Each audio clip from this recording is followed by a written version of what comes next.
Hello everyone, welcome to SB institute. Welcome you all. আমি শুভেন্দু অধিকারী, তোমাদের প্রত্যেককে উইকলি কারেন্ট অ্যাফেয়ার সিরিজের গুরুত্বপূর্ণ একটি ক্লাসে সবাইকে স্বাগত জানাচ্ছি। তাহলে চলো আজকে শুরু করবো। আজকে মে 5 অর্থাৎ 5 মে থেকে 11 মে এই যে সপ্তাহটা, এই সপ্তাহটা খুবই গুরুত্বপূর্ণ কিছু কারেন্ট অ্যাফেয়ার্স নিয়ে আজকের ক্লাসে আলোচনা করবো, যেগুলি প্রত্যেকটাই কিন্তু পরীক্ষায় আসামি। আপকামিং যে পরীক্ষাগুলি রয়েছে সেই পরীক্ষাগুলিতে আসামি।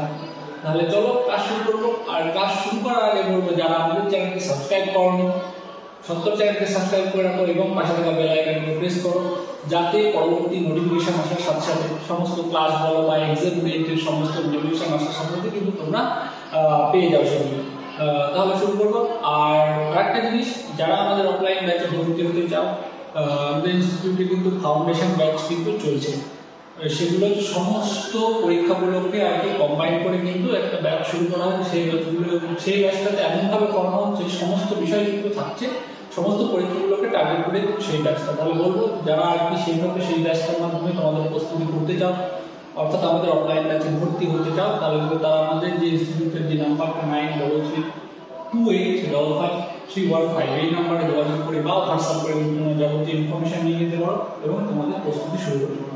তাহলে চলো, আর আজকের এই ক্লাসে তোমাদের প্রত্যেককে ওয়েলকাম করছি। আর তারপরে হচ্ছে, আমাদের ক্লাসগুলি যদি ভালো লেগে থাকে অবশ্যই চ্যানেলটিকে লাইক, কমেন্ট এবং শেয়ার করবে এবং সাবস্ক্রাইব করবে যারা নতুন দেখছো। তাহলে চলো, প্রথম কি আছে দেখো। কি গগন স্ট্রাইক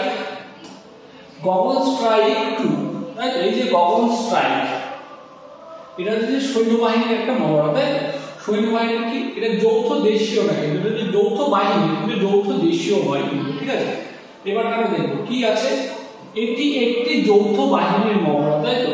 কি কি? ইন্ডিয়ান আর্মির ওয়েস্টার্ন কমান্ড এবং ইন্ডিয়ান এয়ার ফোর্সের। তাহলে কি পাচ্ছি আমরা? এটা যে প্রথমে আমি বললাম যে এটি একটি যৌথ বাহিনীর মহড়া, সেই দরুন এটা হচ্ছে কি ইন্ডিয়ান আর্মির ওয়েস্টার্ন কমান্ড এবং ইন্ডিয়ান এয়ার ফোর্স, এই দুই বাহিনীর যৌথ মহড়া। সেটার নাম কি? সেটার নাম পাচ্ছি আমরা গগন স্ট্রাইক 2। ক্লিয়ার? মহড়াটি 3 দিন ধরে অনুষ্ঠিত হয় পাঞ্জাব ও হরিয়ানা আম্বালার বিভিন্ন স্থানে মহড়াটি সংঘটিত হয়, তাই তো। তাহলে যদি বলা হয় এখানে কোশ্চেন কি পাচ্ছি আমরা, যে মহড়াটি কোন দুই বাহিনী, মানে বাহিনী বলতে কোন দুই বিভাগের মধ্যে হয়েছে, সেটা আমাদের বলতে হবে কি ইন্ডিয়ান আর্মির ইস্টার্ন কমান্ড ও ইন্ডিয়ান এয়ার ফোর্সের মধ্যে, তাই তো। যদি বলা হয় যে ইন্ডিয়ান আর্মির কোন বিভাগ, কোন কমান্ডার কি এই যে গগন স্ট্রাইকে অংশ নিয়েছে, তাহলে কিন্তু আমাদের বলতে হবে কি ওয়েস্টার্ন কমান্ড। ক্লিয়ার? আর মহড়াটি ওয়েস্টার্ন কমান্ডার ইন চিফ কি ইন্ডিয়ান আর্মি, তাই তো। ওয়েস্টার্ন কমান্ডার ইন চিফ কি মনোজ কুমার কাটিয়ার হচ্ছে আমাদের western commander in chief Indian army তত্ত্বাবধানের প্রধানে কিন্তু এই যে গগন স্ট্রাইক এই মহড়াটি পরিচালিত হয়। তাহলে আমাদের কোশ্চেন দিয়ে দিতেই পারে যে গগন স্ট্রাইক মহড়াটি কার তত্ত্বাবধানে কিন্তু পরিচালিত হয়, তাহলে কিন্তু আমাদের বলতে হবে মনোজ কুমার কাটিয়ার। ক্লিয়ার? চলো নেক্সট দেখো, বিশ্ব ক্রীড়া দিবস। খুব গুরুত্বপূর্ণ বিশ্ব ক্রীড়া দিবস। কবে পালিত হয়? বিশ্ব ক্রীড়া দিবস কিন্তু পালিত হয় 7ই মে। বিশ্ব ক্রীড়া দিবস দিনটি কিন্তু পালিত হয়। আর কি কি আছে দেখে নেব। এই দিবস পালন করা হয় বিশ্বব্যাপী যুব সমাজকে খেলাধুলায় উদ্বুদ্ধ করার জন্য ও খেলাধুলা তথা শারীরিক চর্চার যে অগণিত সুফল রয়েছে তার সচেতনতা বৃদ্ধির জন্য। তাহলে বিশ্ব অ্যাথলেটিক্স দিবস বা বিশ্ব ক্রীড়া দিবস দিনটি পালন করা হয় 7ই মেতে। আর কি এই দিবসটি পালন করার উদ্দেশ্যটা কি, যে যুব সমাজকে খেলাধুলাতে উদ্বুদ্ধ করা এবং খেলাধুলা ও শরীর চর্চার যে অগণিত সুফল রয়েছে সেই সুফলের প্রতি তাদের সচেতনতা বৃদ্ধি করাও কিন্তু এই যে অ্যাথলেটিক্স ডে বা বিশ্ব ক্রীড়া দিবসটার প্রধান লক্ষ্য, অর্থাৎ বিশ্ব ক্রীড়া দিবস পালনের প্রধান লক্ষ্য। নাকি থিম 2024-এর এই অ্যাথলেটিক্স ডে থিমটা কি ওয়ার্ল্ড মাইল চ্যালেঞ্জ, তাই তো। আর কি প্রথম ক্রীড়া দিবস পালন করা হয় 15ই মে 1946 সালে। 15ই মে 1946 সালে। 15ই মে 1946 সালে।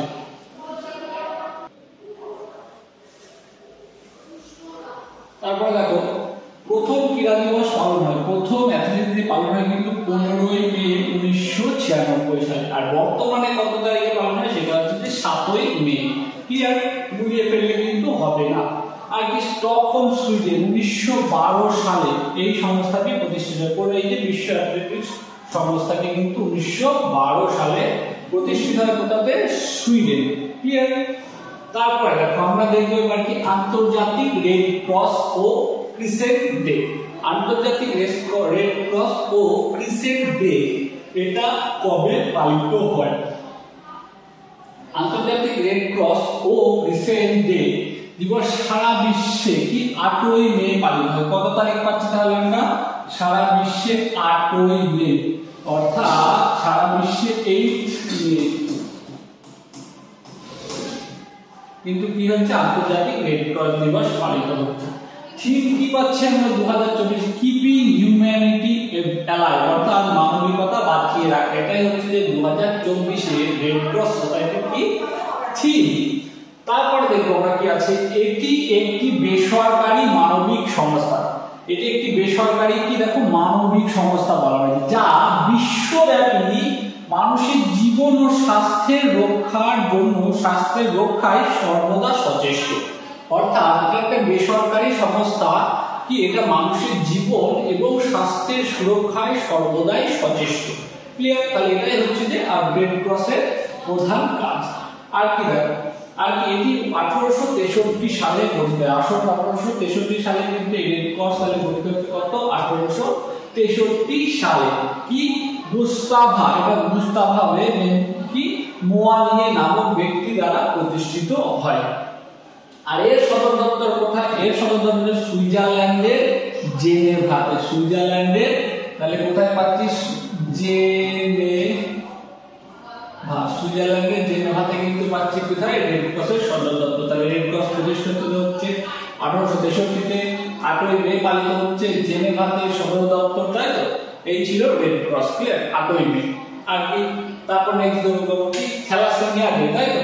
এটা যে ওয়ার্ল্ড থ্যালাসেমিয়া ডে, খুব গুরুত্বপূর্ণ ওয়ার্ল্ড থ্যালাসেমিয়া ডে। এই যে থ্যালাসেমিয়া জিনিসটা কি? থ্যালাসেমিয়া রোগটা হলে কি হয়? থ্যালাসেমিয়া রোগটা হলে আমাদের কি হয়? থ্যালাসেমিয়া কোন জিনিসটাকে থ্যালাসেমিয়া বলে সেটা আমাদের জানতে হবে।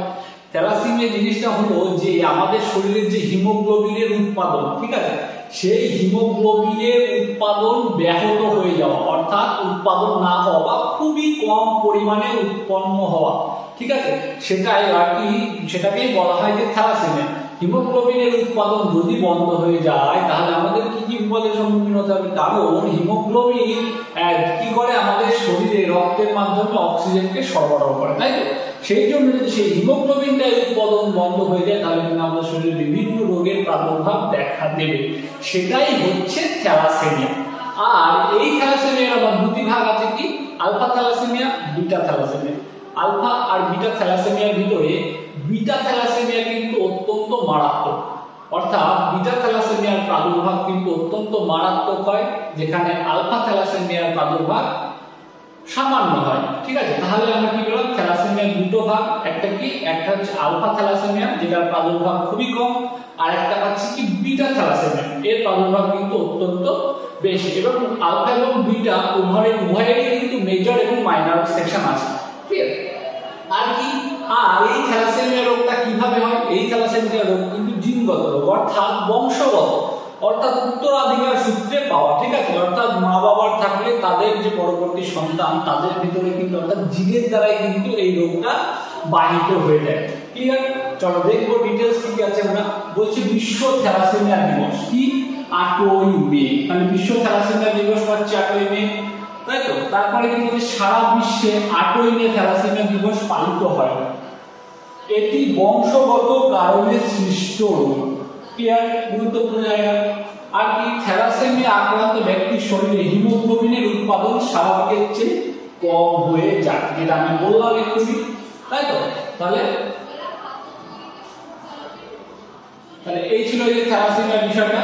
কি আটয়নে পালিত হচ্ছে আর কি এটি বংশগত কারণে সৃষ্ট একটিরও আর যে দুটি ভাগ আছে কি আলফা এবং বিটা, যেটা বিটা অত্যন্ত মারাত্মক আর কি থ্যালাসেমিয়ার মাধ্যমে একটি শরীরে কি হয় হিমোগ্লোবিনের মাত্রা অর্থাৎ উৎপাদন ব্যাহত হয়ে যায়, যেটা হিমোগ্লোবিন কি করে আমাদের শরীরে অক্সিজেন বহন করে নিয়ে যায় রক্তের মাধ্যমে। ক্লিয়ার? চলো global electricity review day, global electricity review report, তাই তো? এইবারটা দেখবো কি বলছে ডিটেইলস।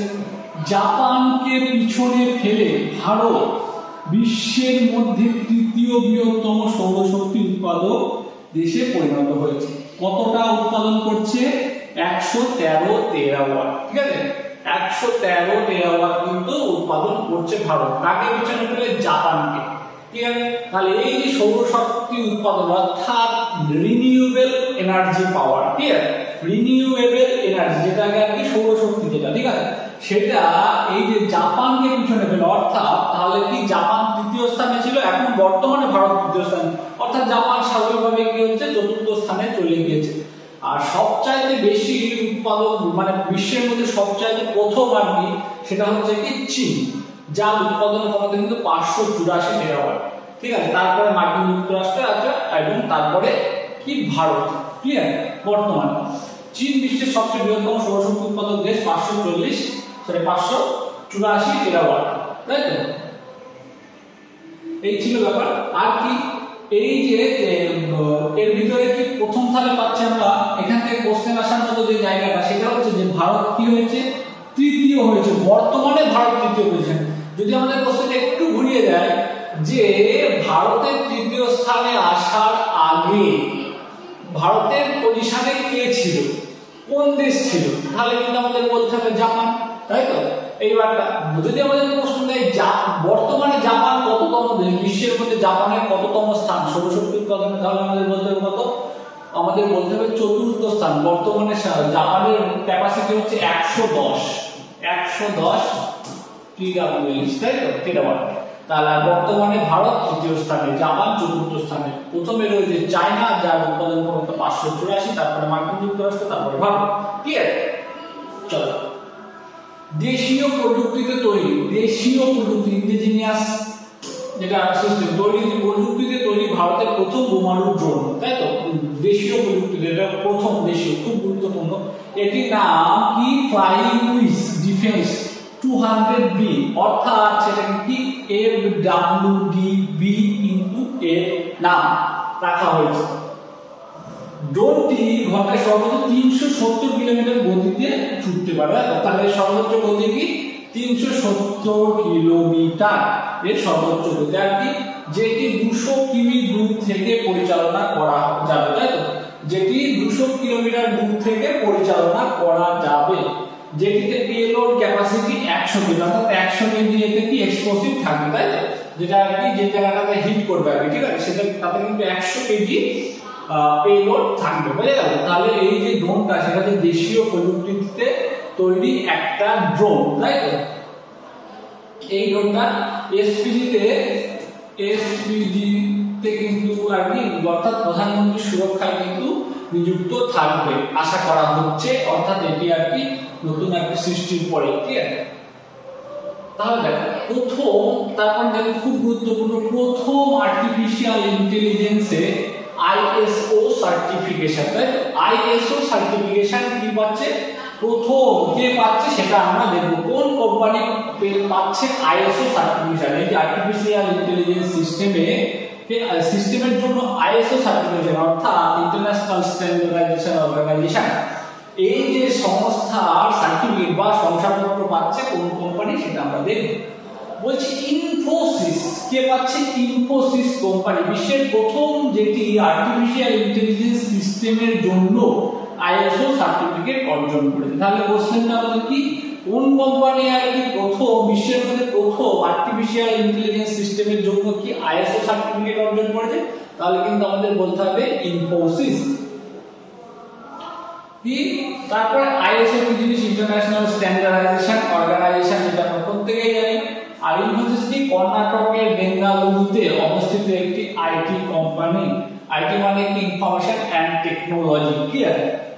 যেটা কত সালে তৈরি, যেটা হচ্ছে যে 1981 সালে কিন্তু তৈরি। তারপরে দেখো এইটা পাচ্ছি আমরা কি 110 বছর বয়সী পদ্মশ্রী পুরস্কার পাবো, খুব গুরুত্বপূর্ণ জায়গা। পদ্মশ্রী পুরস্কার কি আমাদের ভারতীয় চতুর্থ সর্বোচ্চ অসামরিক সম্মান, তাই তো? সেটা কে পেয়েছে? 100 বছর বয়সী একজন প্রাপক, তাই তো? তিনি কে দেখে নেব, ফ্রান্সের শার্লট চপিন যিনি একজন যোগ ব্যায়ামের প্রশিক্ষক, তাই তো? তিনি কি তাহলে? তিনি হচ্ছে ফ্রান্সের শার্লট চপিন, যিনি কি করেন? তিনি কোন পেশার সাথে যুক্ত? তিনি একজন যোগ ব্যায়াম প্রশিক্ষক। তিনি ভারতের চতুর্থ সর্বোচ্চ অসামরিক সম্মান পদ্মশ্রী, তাহলে আমাদের এর সাথে কি মানে চতুর্থ সর্বোচ্চ অসামরিক সম্মান অর্থাৎ পদ্মশ্রী কিন্তু পুরস্কারে ভূষিত হয়েছে বা পুরস্কার সম্মানে সম্মানিত হয়েছে। 7ই মে 2024 রাষ্ট্রপতি দ্রৌপদী মুর্মু তাকে এই সম্মানে ভূষিত করেন, তাই তো? তাহলে ভাবো যে 101 বছর বয়সী একজন যোগা টিচার, তাই তো? তিনি এখনো কিন্তু অলরেডি অ্যাক্টিভ, অর্থাৎ তিনি প্রায় 50 বছর যাবত কিন্তু তিনি এইভাবে কিন্তু প্রশিক্ষণ দিয়ে চলেছেন এবং তিনি এখনো অ্যাক্টিভ। ভাবো তাহলে 101 বছর বয়স, যেখানে আমরা 60 বা 55, 60, 70 গিয়ে মানুষ কাবু হয়ে যাচ্ছে, তিনি সেখানে 101 বছরেও কিন্তু স্টিল কিন্তু তিনি তার কাজের সাথে যুক্ত রয়েছে। তাহলে যোগ ব্যায়াম কতটা গুরুত্বপূর্ণ হয়ে গেল। তারপর দেখো কিছু ওয়ান লাইনার রয়েছে। এই এতদিন যতগুলো গুরুত্বপূর্ণ কারেন্ট অ্যাফেয়ার্স ছিল এই সপ্তাহে আমি সেগুলো রাখার চেষ্টা করেছি তোমাদের এই যে আমাদের স্টেট লেভেলের যে এক্সামগুলি রয়েছে, ঠিক আছে, সেই এক্সামগুলিকে কভার করার জন্য এবং সমস্ত শুধু যে স্টেট লেভেল না হয় সমস্ত এক্সামকে টার্গেট করেই কিন্তু আমাদের প্রত্যেকটা ক্লাস দেওয়া হয়। আমি আশা করবো যে ক্লাসগুলো আমরা প্রোভাইড করি সেই ক্লাসগুলো করলে তোমাদের সমস্ত ইনফরমেশনগুলো সেই ক্লাসের ভিতরে তোমরা পেয়ে যাবে। চলো, ইন্টারন্যাশনাল লেপার্ড ডে কত? 3rd মে। আর কি ইন্টারন্যাশনাল ফায়ার ফাইটার্স ডে, সেটা কত? 4th মে পাচ্ছি আমরা। আর কি পাচ্ছি? ওয়ার্ল্ড অ্যাজমা ডে, এটা কত? 7th মে, কিন্তু এটা 2024 এর। আর এটা কিন্তু অরিজিনালি কি first Tuesday of the May. তাহলে আমাদের কিন্তু প্রত্যেক যে জিনিসগুলো আগে first week, second week, third week, এরকম দিনগুলি যেগুলি আছে সেই দিনগুলিকে কিন্তু আমাদের খুব ভালো করে দেখে যেতে হবে। সেই বছরে সেই দিনগুলি কখন পড়ছে সেগুলো কিন্তু দেখে যেতে হবে, কারণ এগুলো কিন্তু কন্টিনিউ চেঞ্জ হচ্ছে, প্রত্যেক বছর কিন্তু চেঞ্জ হতে থাকে, ঠিক আছে? সেই জন্য কিন্তু সেইগুলি কিন্তু আমাদের দেখে যেতে হবে। অর্থাৎ যদি ওয়ার্ল্ড অ্যাজমা ডে 2024 পরে কিন্তু 7ই মে, এবার 2025 কিন্তু 7ই মে নাও পড়তে পারে, ঠিক আছে? আর কি border road organisation raising day, এটা কত? এটাও কিন্তু 7ই মে। বর্ডার রোড, ঠিক আছে, সেই যে রোড অর্গানাইজেশন ডে সেটাও কিন্তু 7ই মে পালিত হচ্ছে, ঠিক আছে? তারপরে দেখো এটাই ছিল আমাদের ক্লাসের, এই পর্যন্ত ছিল লাস্ট। আর দেখো এই যে তোমরা আমাদের ফাউন্ডেশন ব্যাচ যে চালু হচ্ছে, সেই ফাউন্ডেশন ব্যাচে কি কি থাকছে দেখো। তো প্রত্যেকটা মিলে WBCS, CGL, CHSL, WBPSC, WBTKP, range, WBTET এই সমস্ত এক্সামগুলিকে একত্রিত করে আর কি দেখো কম্পিটিটিভ ক্লাস, সমস্ত কম্পিটিটিভ ক্লাস সমস্ত এক্সামগুলিকে টার্গেট করে কিন্তু আমাদের অফলাইন ব্যাচটা চলছে। তাতে কি থাকছে? Math, reasoning, science, geography, history, English, polity সমস্ত বিষয় কিন্তু এবং কি স্ট্র্যাটেজি, তাই তো? সমস্ত বিষয় কিন্তু থাকছে এই যে ব্যাচের ভিতরে, ঠিক আছে? আর কি এখানে কিন্তু সম্পূর্ণ হাতে লেখা ক্লাস নোটস কিন্তু সম্পূর্ণ ফ্রি। এখান থেকে আমরা কিন্তু সম্পূর্ণ ফ্রি হার্ড কপি কিন্তু দিয়ে দেওয়া হয় তার সাথে প্রত্যেকদিন ক্লাসের সাথে, ঠিক আছে? আর কি 8টি করে প্রত্যেক সপ্তাহে 8টি করে ক্লাস প্রোভাইড করা হয়। আর তোমরা যারা ভর্তি হতে চাও তারা কিন্তু আমাদের যে অফিসিয়াল নাম্বার রয়েছে সেই নাম্বারে হোয়াটসঅ্যাপ করে বা কল করে তোমাদের যাবতীয় ইনফরমেশন নিয়ে নিতে পারো এবং আমাদের সাথে কিন্তু তোমার প্রস্তুতি শুরু করে ফেলতে পারো। তাহলে চলো আজকের ক্লাস এখানে শেষ করছি। আর শেষ করার আগে বলবো যারা আমাদের ক্লাসটি দেখছো, যদি আমাদের ক্লাসে কোথাও বুঝতে অসুবিধা হয় তোমরা অবশ্যই কিন্তু কমেন্টে জানাবে। আমরা কিন্তু তোমাদের সেই সংশয়টি পরবর্তী ক্লাসে বা কমেন্টের মাধ্যমে কিন্তু তোমাদের সেই সংশয় দূর করার চেষ্টা করব। আর কি তোমাদের যারা আমাদের চ্যানেলটি দেখছো কিন্তু এখনো সাবস্ক্রাইব করোনি তাদেরকে বলবো যে চ্যানেলটি সাবস্ক্রাইব করে নাও এবং পাশে থাকা বেল আইকনটি প্রেস করো। এরকমই এক্সাম ওরিয়েন্টেড গুরুত্বপূর্ণ নোটিফিকেশন এবং সমস্ত সাবজেক্টের খুব গুরুত্বপূর্ণ ক্লাস কিন্তু আমরা সম্পূর্ণ ফ্রিতে আমাদের এই ইউটিউব চ্যানেল দিয়ে থাকি, সেটি তোমরা সাবস্ক্রাইব করে রাখো, তোমাদের কাজে আসবে। চলো দেখা হচ্ছে পরবর্তীকালে। Till then stay focus on your goal. Thank you for watching.